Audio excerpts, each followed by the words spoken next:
നമ്മുടെ സിനിമാ നടൻ സായികുമാർ സാറിന് ഒരു വടി കടഞ്ഞ് അടിപൊളിയായിട്ട് കൊടുക്കാൻ പോവുക കരിങ്ങാലി കൊണ്ട്. നമ്മുടെ വർക്ക്ഷോപ്പിൽ തന്നെയാണ് ഇത് ചെയ്യുന്നത്. അപ്പം ശരിക്കും വൃത്തിയായിട്ട് നല്ല ഫിനിഷാണ്. നമ്മുടെ കല്ലേലി അപ്പൂപ്പൻ്റെ അടുത്താണ് ഇത് കൊണ്ടുവന്ന് പൂജിക്കുന്നത്. കല്ലേലി അപ്പൂപ്പന് ഒരു വടിയും മാലയും കരിങ്ങാലി മാലയും കൊടുത്തു, അതുപോലെ പ്രജിനും കൊടുത്തു.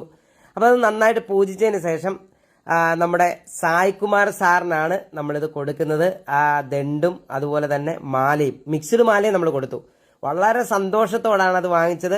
അദ്ദേഹം അവിടെ തന്നെ വെച്ച്, കല്ലേലി അപ്പൂപ്പൻ്റെ അവിടെ പൂജിച്ച മാല അവിടെ തന്നെ വെച്ച് അദ്ദേഹം അത് കഴുത്തിൽ അണിയുവാണ്. ആ ഒരു സന്തോഷം, വളരെ സന്തോഷത്തോടാണ് അത് കഴുത്തിൽ അണിയുന്നത്. കല്ലേലി അപ്പൂപ്പൻ എന്ന് പറഞ്ഞാൽ കോന്നിയിലാണ്. അവിടെ എല്ലാവരും വന്നാൽ അടിപൊളിയാണ്. അവിടുത്തെ ഒരു ക്ഷേത്രത്തിൻ്റെ ഒരു പ്രത്യേകത എന്ന് പറയുന്നത് അടിപൊളിയാണ്. ശരിക്കും വളരെ സന്തോഷമുണ്ട്. നമുക്ക് എല്ലാവിധ സർട്ടിഫിക്കറ്റ് ഉണ്ട്. അതുപോലെ ആ ദണ്ട് നമ്മുടെ ബിന്ദു ചേച്ചിക്ക് കൊടുത്തു. വളരെ സന്തോഷമുണ്ട്. ചേച്ചിയും ഭയങ്കര സന്തോഷത്തിലാണ്. കല്ലേലി അപ്പൂപ്പനും മാലയും ദണ്ടും കൊടുത്തു.